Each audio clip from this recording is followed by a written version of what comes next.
The 80/20 rule.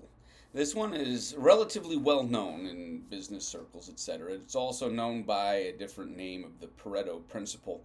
It very simply states that quite often, in many locations and activities, you get about 80% of the return on 20% of the investment, or 20% of the investment leads to 80% of the return.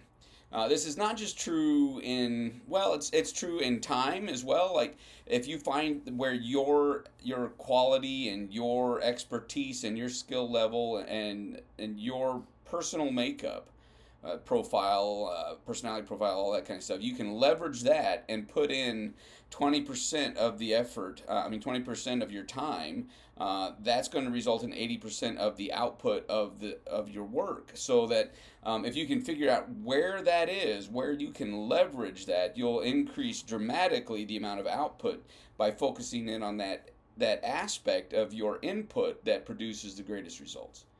It's also applicable, though, to your people, to HR, if you will, where what's called the vital few, that 20% of your people produces 80% of the results for your organization. It's also described in construction terminology, which shows some of its weaknesses, that the first 80% of a building project is done in the first 20% of the time. It's not that you can just stop building the project. I mean, you do have to finish it out, but that there is this indirect relationship, or at least not indirect so much as there's this unequal relationship to effort and results. And so if you can learn to focus in on that 20% of your effort that produces the 80% of the results, then you can maximize your efficiency and output.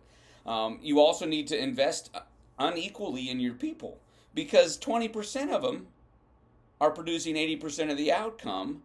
And if you invest equally across your structure in all of your people, you're going to reduce the output of your organization dramatically. Instead, you should focus 80% of your time on the 20% of the people, because that's how you're going to maximize your effort. And this is not just something about people, and it's not something that's just related to how people function or who's the better workers, etc. But it also is just a physical reality. Like, 20% of the space in outer space contains 80% of the matter in outer space.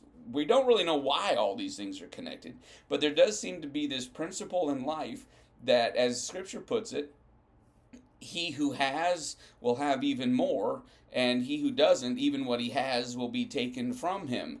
And there's this reality that there is a disproportionate return on your investment. And so to invest equally, and it's like if you invest equally in all of the stocks in the stock market, you're going to have a vastly worse result